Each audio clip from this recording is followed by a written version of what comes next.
archivos.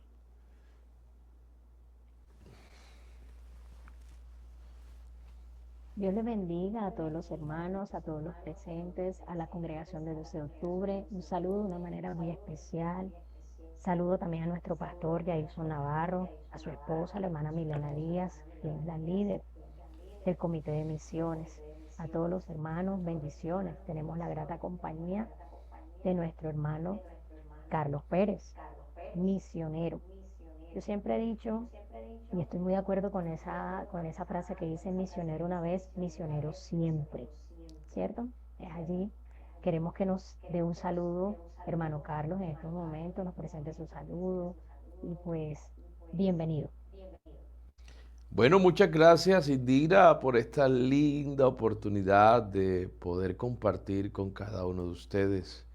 Mis saludos, pues, muy formales, muy fraternos para ti, para toda la iglesia y por supuesto a su pastor, que es un gran amigo mío, hermano Jailson, hermana Mile. Tengo muchos recuerdos, así que aquí les va un gran abrazo cargado de mucha, mucha bendición en Cristo. En, sé que ellos abrazan esos saludos, al igual que la congregación del 12 de octubre. Bueno, hermano Carlos, nos disponemos a hablar un poco sobre usted, su experiencia. Este mes estamos celebrando milagros en las misiones, ¿sí? Milagros en las misiones que según pues un concepto muy amplio, se considera que son hechos no explicables por las leyes naturales. Se atribuye intervención sobrenatural o de origen divino. Es decir, algo extraordinario o inusual. Teniendo en cuenta esta pequeña concepción, podría pues definirnos en su experiencia lo que significa un milagro, teniendo en cuenta lo que vivió durante su instancia como misionero en Israel y cómo marcó su vida para siempre este hecho.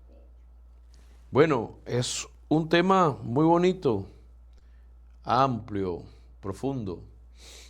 En realidad no solo es la experiencia durante el tiempo. Para mí, desde que yo tuve la oportunidad de ser llamado, eh, viví el milagro. Las misiones están cargadas de esas intervenciones eh, que van más allá de la naturaleza, ese poder trascendente de Dios, desde los milagros cotidianos que vemos a diarios eh, y los que se ven en la misión, que son como en sí el escenario público, ¿no? Pero son muchas cosas que durante el llamado del Señor a servir a Israel, pues tuve la oportunidad de ver, palpar y pues con el deseo de compartirlo aquí con ustedes para que sea de bendición. Indispensable, pues, la temática de esos milagros que son condensados, algunos de ellos son como muy palpables, otros como tan vividos. Eh, Quisiera pues que nos contara cómo influyeron esos milagros en la aceptación del mensaje entre las personas pues que usted ministraba, especialmente los del pueblo de Israel, porque supongo que eso fue un impacto totalmente diferente en nuestra cultura entre otras personas que también vienen de otros lugares. Entonces, pues, ¿cómo influyeron esos milagros en esa aceptación del mensaje que usted pregonaba? Bueno, nosotros llegamos a Israel con mucha expectativa, llegamos con el deseo de darle a Dios a través del ministerio que Él mismo nos había dado eh, nuestra vida para servicio a esa nación. Llegamos y nos encontramos con un panorama bastante extraño, una cultura totalmente diferente. Son personas que viven en medio de situaciones que son tensionantes. Hay factores que son inherentes al Medio Oriente. Y uno de ellos es la guerra. Después la religión. Y no la religión que nosotros vemos en América. A ver, el concepto de religión aquí en América es muy superficial, muy superficial.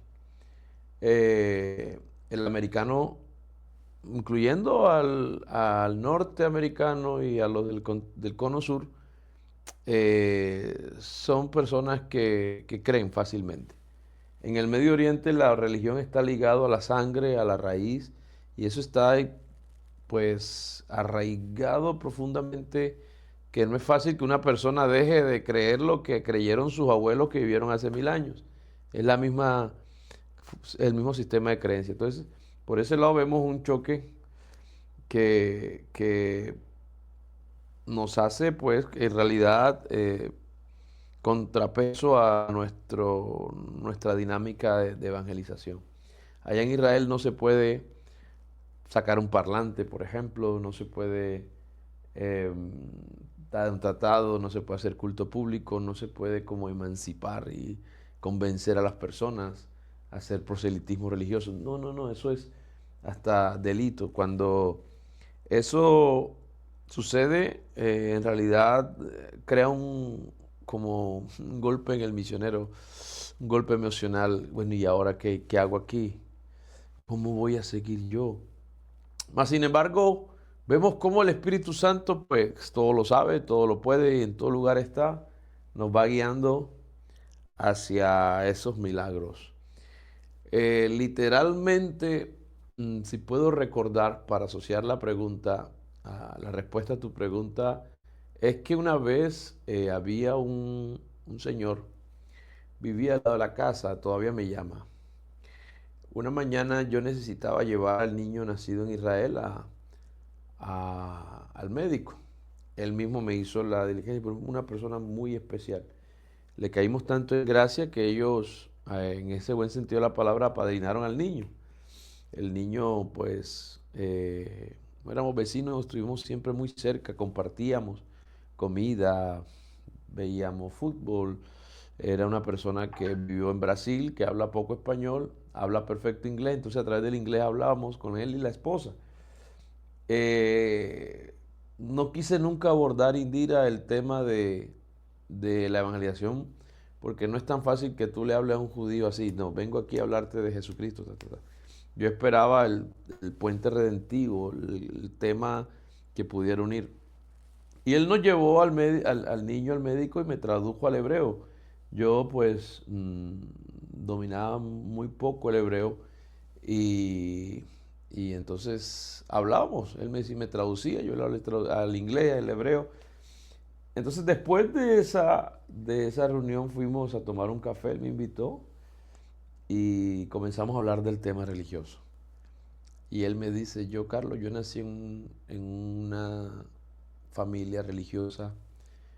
Una familia religiosa en Israel es caracterizada por ser numerosa, por ser pragmática, por tener un solo código de vestuario, tener comida kasher. Comida kasher es un código alimenticio que es donde los rabinos santifican y purifican la comida. Entonces, él se vestía de negro, blanco, se dejaba crecer los rulos, se ponía los kitzit, se ponía los, los tefilín, muchas cosas. Era un religioso. Pero sentado en esa mesa me dice, mi religión me decepcionó. Yo no creo ya en Dios. Mi religión es vacía, es hueca, nunca tuve una experiencia. Y él me dice, fui a la India a tener un encuentro con el budismo.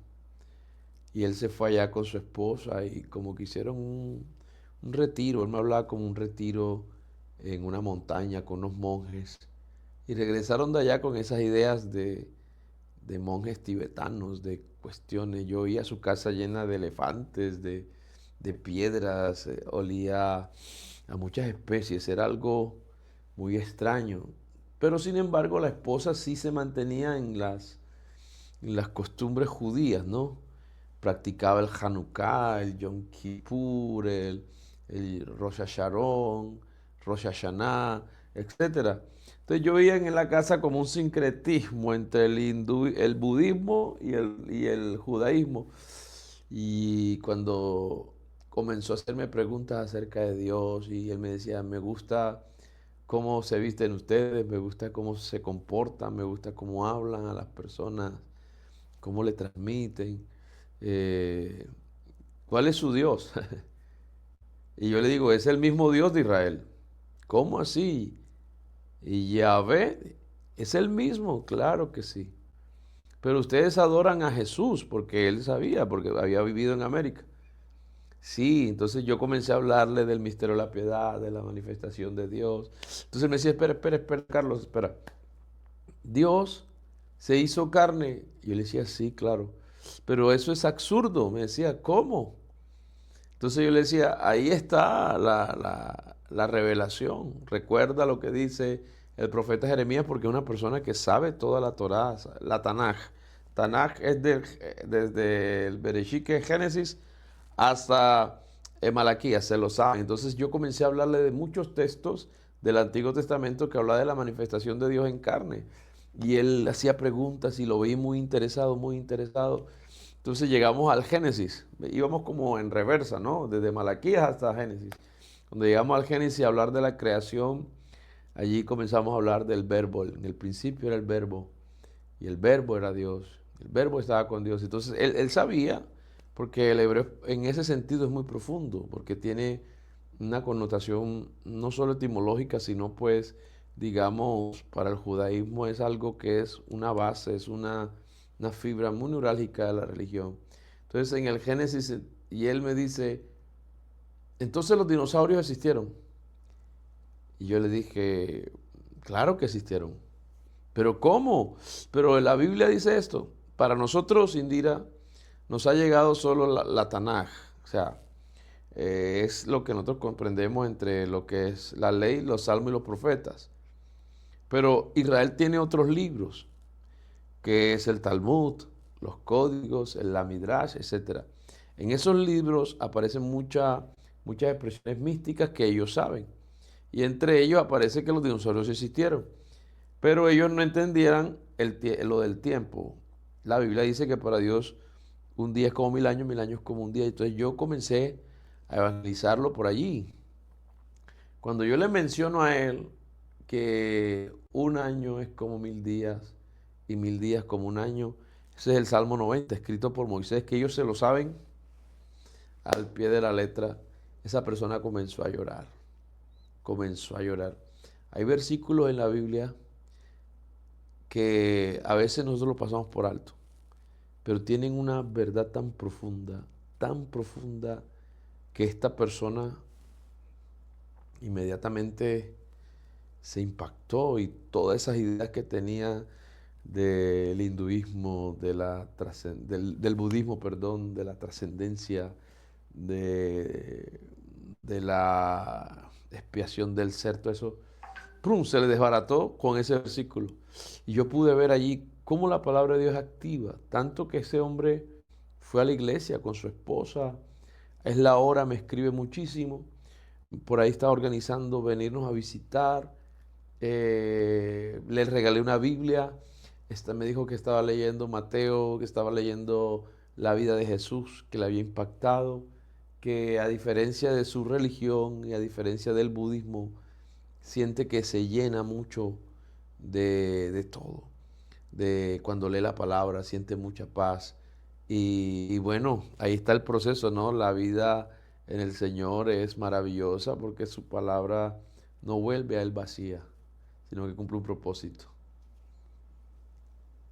Interesante. La verdad es que las barreras de pronto con las culturas generan cierto aspecto, entre comillas, negativo, pero como para Dios no hay imposibles, mire cómo de pronto Dios lo llevó poco a poco a encontrar como esa ventanita, más bien esa puerta de portón para llegar al Evangelio y a la verdad. Hubo momentos en los que sintió que solo un milagro, ¿sí?, podría abrir las puertas al Evangelio, no solo a las personas que de pronto no conocían, sino que ya hay unos que de pronto están en el proceso, ya son conocedores, pero que de pronto reforzaban más su fe. Hubo momentos en los que sintió que esos milagros impactaron para abrir esas puertas al Evangelio. Sí, claro, claro, claro que sí. Creo que muchos, ¿no? la esperanza de un misionero es ganar almas y la recompensa de su trabajo son las almas. Entonces, creo que a diario clamábamos por almas, que el Señor revelara su nombre, que el Señor nos diera la oportunidad de bautizar personas. Una vez, bueno, tengo mi recuerdo, pues muchos incidentes que son maravillosos. Yo recuerdo una vez que en una ciudad del norte de Israel se llama Haifa, la ciudad de los jardines colgantes, de los Bahá'í, eso es muy bonita. Yo tenía una compañera de universidad que era americana, entonces ella me invitó allá a hacer una evangelización, un grupo de personas. Yo viajé de Jerusalén a Haifa, 4 o 5 horas por automóvil, una tarde, y la sorpresa mía era que, bueno, yo pensé que iba a haber un grupo reducido cuando veo más de 30 personas. Yo dije, wow, Dios mío. Cuando llego ahí encuentro personas de muchas nacionalidades del mundo, muchas naciones, y entre ellos habían unos árabes. Una de esas muchachas yo la conocía, estudiaba conmigo en la universidad, pero no sabía que ella, a pesar de ser americana, tenía un ministerio a los árabes. Es decir, que iban y recogían refugiados de Siria, de otro país, creo que el Líbano, y los llevaban a Cisjordania. Cisjordania es un poco más, eh, con, digamos, es más afín con el cristianismo. Y entonces a mí se me dio la oportunidad de predicar allí. Es impactante, impactante. Eh, Aunque yo sabía que muchas de esas personas era difícil congregarse, tener un pensamiento como nosotros acá. Nosotros evangelizamos a una persona y queremos que venga a la iglesia, porque es nuestro sistema acá en Colombia. Bueno, bienvenido a la iglesia y tal. Allá no. Allá es predicar el evangelio y de ahí en adelante Dios sabe lo que hace. ¿Te acuerdas del eunuco? ¿Entiende lo que lee? Y no entiendo. Entonces Felipe le habló, lo bautizó y del eunuco no se supo más en la Biblia. Dicen algunas historias extrabíblicas que se fundó una iglesia allá. Entonces, yo sabía que los conceptos, los paradigmas se iban a romper en Israel porque muchas veces tocaba evangelizar a gente que no iba a ir a la iglesia, pero se les predicó el evangelio. De ahí en adelante no sé qué pasó, pero Dios sabe. Así era bautizando gente en el Jordán. Yo tenía unos bautismos, 3, 4 bautismos de la iglesia, unos hermanos, unos hijos de hermanos, unos nacionales de allá. Y entonces el pastor que ahora está allá, hermano Johnny, me dice, hermano Carlos, mire, estas personas quieren que usted las bautice, vienen, creo que esas eran de Rumania. ¿Cómo así? Sí, pastor, y aquí pues los pastores que han venido antes, hermano Vicente, el hermano que está en Inglaterra, hermano Antonio, ellos han bautizado. Bueno, vamos a evangelizarlo, vamos a la doctrina. Entonces, durante media hora se les predica la doctrina, las personas aceptan y así bautizamos a mucha gente. Da una satisfacción de saber que la Biblia se cumple. Hay un versículo que dice, y muchos venían y eran bautizados por Juan en el Jordán. Entonces yo decía, se cumple la palabra, porque estas personas se van a sus tierras, se van a sus naciones y allá comienzan a esparcer la semilla. Entonces, eso es algo glorioso, es un milagro vivo que una persona diga, yo acepto a Jesús como mi Salvador. Un judío diga, yo acepto a Jesús como mi Señor y Rey. Entonces, cuando hablamos de la salvación es un milagro vivo. Ahora, verlo manifiesto cuando una persona acepta, cuando una persona recibe a Cristo, creo que sí, sí, es impactado profundamente el corazón del misionero por esa clase de experiencias, Indira. Te acaba de mencionar una frase muy interesante. La salvación es un milagro vivo. Y teniendo en cuenta esa pequeña definición que usted nos acaba de dar, puede compartirnos una experiencia a título personal. El hecho de ya estar vivos es un milagro, de tener salvación es un milagro, pero uno de de esas experiencias, desde aquí de Colombia nosotros estuvimos muy atentos cuando hubo una caída del misil, un hecho muy impactante. Estuvimos desde acá de Colombia a título personal orando, muy pendiente de ustedes. Cuéntenos ese milagro de vida, porque algunos no sobreviven a ello. Entonces, En queremos que nos realidad tenga. lo del misil es consecuencia de algo que me pasó a mí el 7 de octubre del año 2023. Era un sábado. Nosotros vivimos en Jerusalén, una montaña en Jerusalén. Me tocó ubicarme en Jerusalén por motivo de los estudios. Y entonces yo llegué de la iglesia, teníamos eso de las 10 11 de la noche, ya en esa época del año pues el tiempo es diferente, la noche es más corta, el día es largo. Entonces llegamos después de comer en la casa de una hermana y en la madrugada nos sonaron los teléfonos, prendieron los televisores, los hermanos me llamaban. Se había comenzado la guerra, la cruel guerra del Salmo 83, que es la que se está viviendo ahora, donde pues muchos terroristas entraron al espacio aéreo de Israel, no solo por el aire, también por tierra, por el mar, y asesinaron a miles de personas. Entonces, a eso de las 5 o 6 de la mañana comienza a llenarse el teléfono de mensajes, de alarmas, y corre para los búnkeres y todo eso. Y los hermanos llamaban, hermano, cierre las puertas, no salgan, no, ta, ta, ta. La vecina de al lado, ella estaba en Grecia, me llamó, Carlos, búscate un búnker, no te quedes ahí con la familia, tal. En esa angustia, porque sí te confieso que estaba, ese fue el único día que tuve temor en Israel, tuve miedo, literal, porque nunca había experimentado algo así, ¿no? Antes ya habían sonado misiles, pero muy aislados, pero ese día eran más de 5.000. Y entonces yo voy saliendo al patio con mi niña pequeña. Bueno, iba a salir solo, sino que ella veo que se me pone al lado después. Y bueno, mi hermana me llama, que es esposa de pastor en Cali. Y en ese momento que ella me llama, comenzó a sonar la alarma. Eso es un sonido fuerte, acompañado del ruido del misil, que es algo que es como un avión. Imagínate un avión muy cerca. Eso es impresionante. Entonces yo le dije a mi hermana, ora, por favor, ora por nosotros, que mira, están bombardeando la ciudad, está terrible esto, después te llamo, vamos, por favor, a orar, ora por nosotros. En ese momentico estalló el misil en el aire.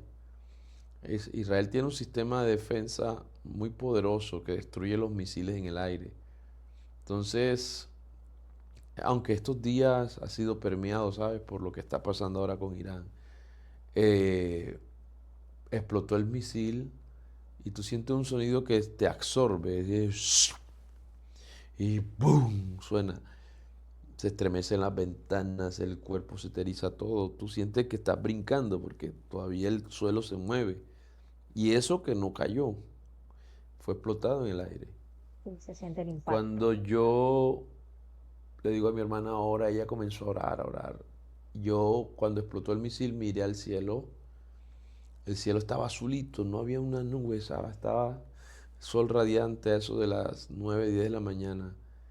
Y veo de pronto la figura de un hombre angelical, algo tan glorioso, tan brillante, que enseguida el miedo que tenía se me quitó y la convicción del Espíritu es: el ángel de Jehová acampa alrededor de los que le temen y los defiende.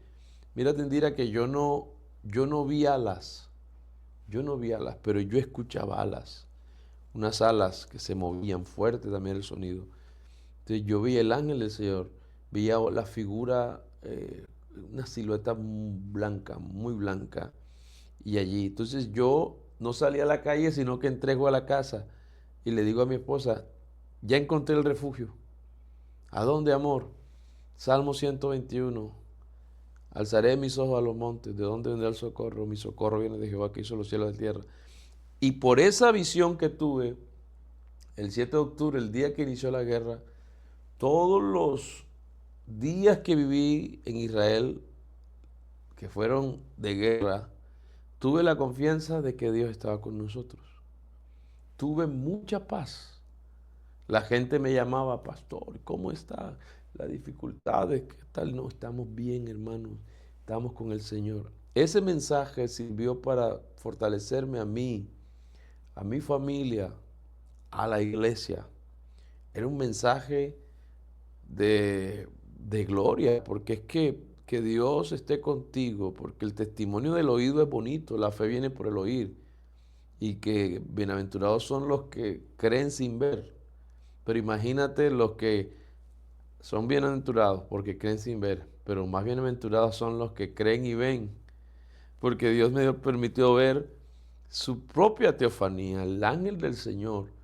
Entonces, cuando ya el incidente del misil, que fue uno de los últimos que viví, cae el misil, en realidad me sorprende porque no lo esperaba. Y cuando yo llego a esa escena, me llamaron, yo tuve que viajar a esa hora, 9, 10 de la noche, y llego yo al lugar y encuentro miles y miles de personas vestidas de negro, blanco, sombreros, los hasídicos, que son esa secta judía, mujeres y esto, lleno el escenario, mirando el edificio, porque abajo de nosotros había un concesionario, pero la gente decía, arriba del concesionario estaba una iglesia donde hablan de Jesús el Mesías, decían Jesús el Mesías, Jesús el Mesías de ellos, Jesús el Mesías de ellos, decían los judíos. Allí llegó un jovencito que se acercó, hablaba hebreo, y la jovencita de la iglesia que habla hebreo me dice, pastor, mire, este muchacho vive en Jerusalén, él quiere saber más acerca de la iglesia, quiere saber más que quiénes somos nosotros, que si lo puede visitar. Yo decía, ya entiendo, Señor, yo como que le piqué el ojo al Señor allá, esto es una jugada maestra del Señor. Entonces, para mucha gente la caída del misil era derrota. Yo le decía, no, no es ninguna derrota, al contrario, Dios va a poner en alto esta iglesia. Le dije a los hermanos, no se preocupen que si se deshace la morada terrenal, tenemos una celestial, no se preocupen, esto se recupera. Lo importante es que Dios está poniendo en alto esta iglesia, vamos a conquistar, vamos a ganar alma, nos vamos a expandir a todas las ciudades de Israel. Entonces, la palabra del Señor se cumple, ¿no? A los que aman a Dios todas las cosas le ayudan para bien. Entonces, esa es la experiencia de la caída del misil, que fue el 18 de noviembre del 2024. 18 de noviembre del 2024. Hay una experiencia bonita también que usted tiene y es muy personal. La llegada de su hijo Tiago en medio de estos sucesos de condición de guerra. ¿Cómo se vive eso? La llegada de un bebé, su hijo varón. Usted tiene dos niñas, tres con la hermana Venus. ¿Cómo de pronto en esa condición de guerra recibir un bebé? Muchos nos preguntábamos y de verdad que se tenía como esa inquietud. ¿Cómo se vive eso allá? A ver, Indira. Shimon significa el que oye. Shimon, el que oye. Nació en la semana de la guerra. La guerra empezó el 7 de octubre, él nació el 13. Pues sí, era alarmante porque eh, todo eso, Israel estaba invadido de temor, los hospitales llenos de heridos y todo. A eso se le sumaba que el alto costo de que un niño foráneo nazca en Israel, porque en Israel no aceptan que un niño, no aceptan o no le dan nacionalidad a un niño si no es de madre judía, si no es de vientre judío. Entonces ya por eso sabíamos que no nos iban a ayudar en esa parte de la nacionalidad. Entonces un parto allá, imagínate, cuesta 50 millones de pesos a la conversión. Y por ese lado teníamos dificultades porque, bueno, había recibido algunas ofrendas y algo que yo había reunido allí y no alcanzaba. La señora que te digo, Tali, a la esposa de Mayán, que son los que hemos, el que ha estado muy cerca, el judío está muy cerca, el que se sentó conmigo en la cafetería, ella trabajaba en el hospital y a través de ella pudimos gestionar un poco menos del 50% del parto. Entonces, me faltaban 10 millones, tenía 18, costó 28 millones de pesos. Como estamos hablando de milagros, ahí va. Me Milagro. faltaba los 10 millones. Y bueno, él le dije, amor, tranquila, no te preocupes. Nosotros creíamos que el hospital iba a estar lleno de heridos. Ellos le dan prioridad primero a su gente. En ese sentido no están bien tratados las personas de otro lado. Ellos, al ser un hospital religioso, nosotros teníamos ese temor, ¿no? Pero llegamos al hospital y la sorpresa es que estaba vacío. La señora Tali entró hasta allá y salió a los 15 minutos. Ya teníamos la sala donde Venus ya iba a dar a luz. Nos faltaba el dinero. Eh, no había, imagínate que no había enfermeros porque ese hospital como está en Jerusalén estaba vacío y el grupo de doctores y médicos lo habían mandado para zonas críticas. Entonces, hasta a mí me tocó de enfermero ese día. Solo una persona que se llama Yehulá. Yehulá significa redención en hebreo. Estaba Tali, que significa rocío. Y estaba Shimón naciendo, que significa el que oye. Entonces, esas personas que te menciono, y Venus y mi esposa, Venus, perdón, y yo somos los que estamos allí en esa habitación donde Shimón nace. Shimón nace en medio de la guerra, ¿no? En la ciudad de David, en Jerusalén. Shimón es jerusaleno. Entonces, no, yo lo que hice fue, Señor, la guerra se permitió, comenzó.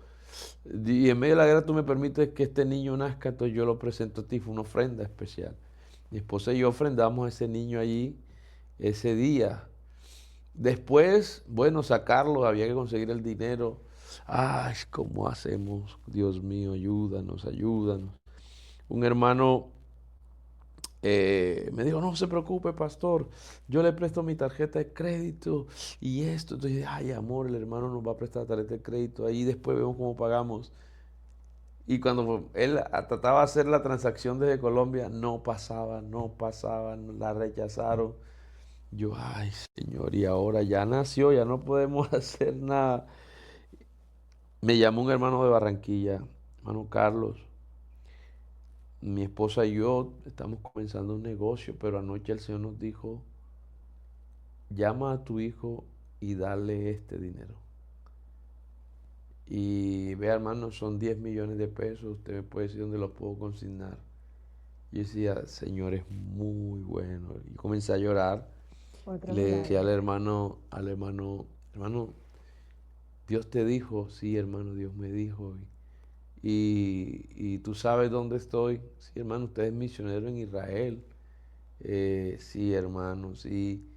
¿Y qué más sabe? Porque yo pensé que de pronto uno tratando de buscarle lógica, ¿no? Pero no, Dios le dijo al hermano. No sabía ni que mi esposa estaba embarazada. Y entonces, así son las cosas en las misiones.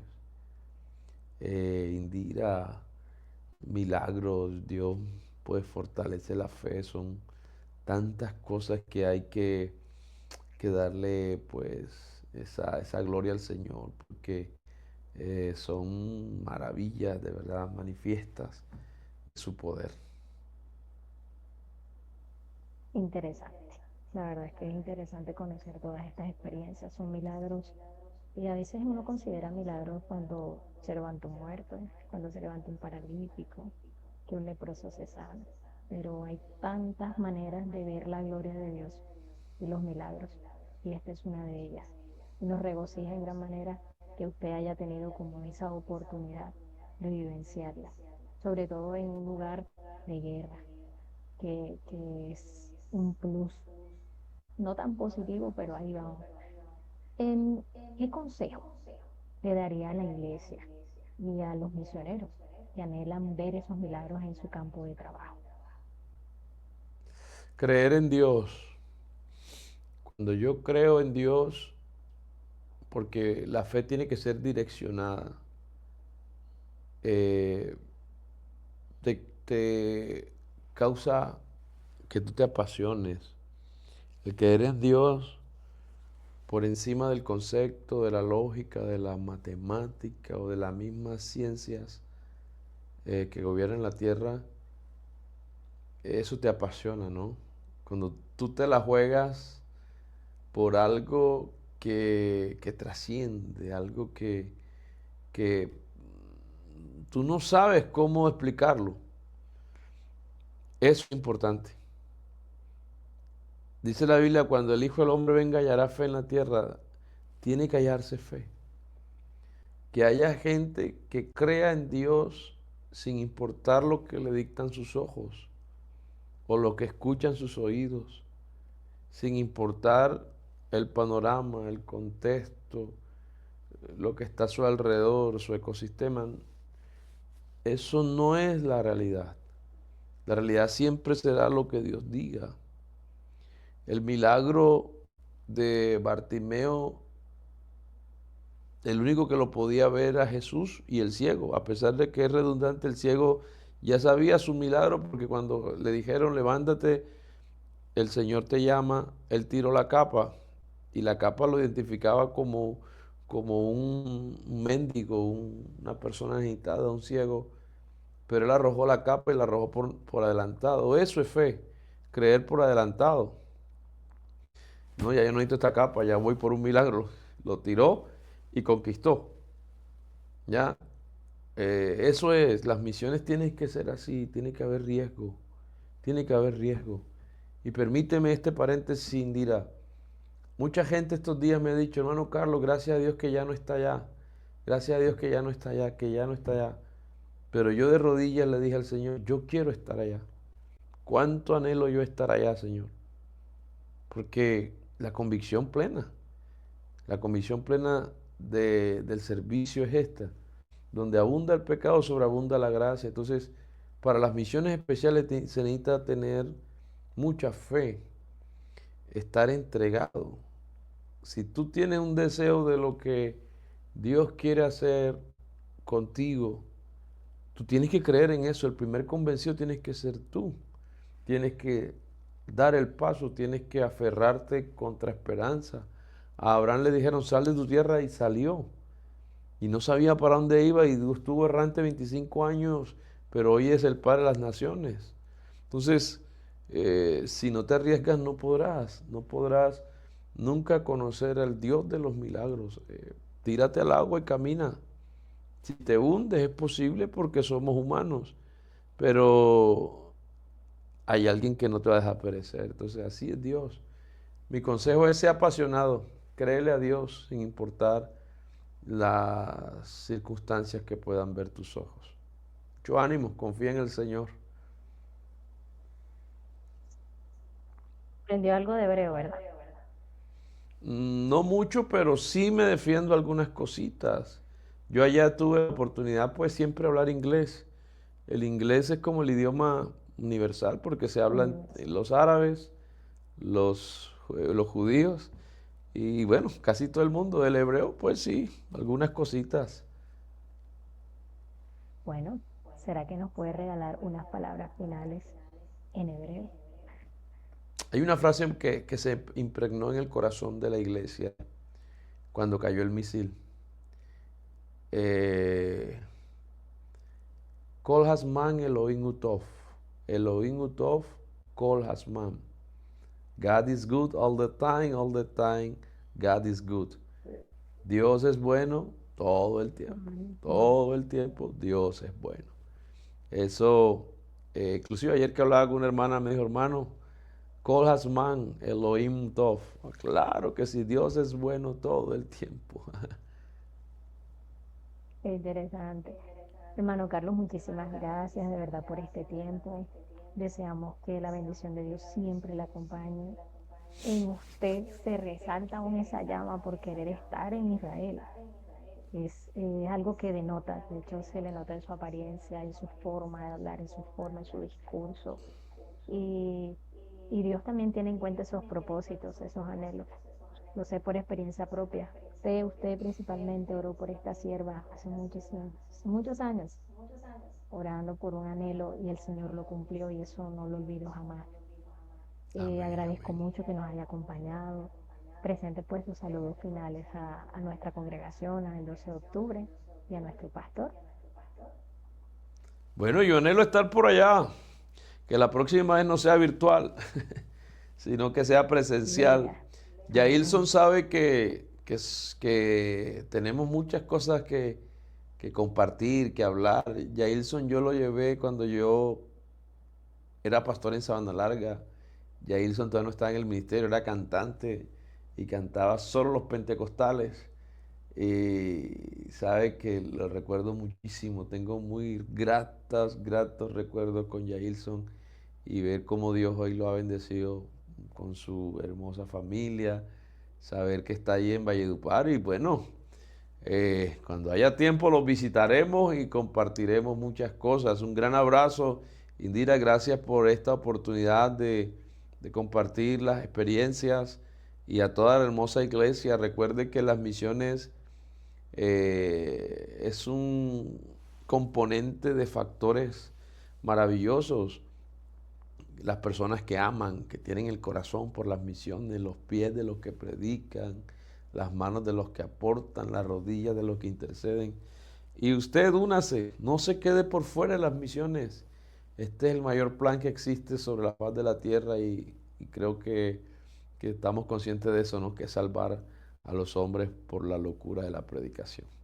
Que el Señor te bendiga, Indira. Saludos a la familia y muchas gracias. Muchas gracias por habernos acompañado a la congregación del 12 de octubre y aquí nuestro pastor Carlos Pérez, misionero aún, porque misionero una vez, misionero Misionero siempre. por siempre. Dios les bendiga.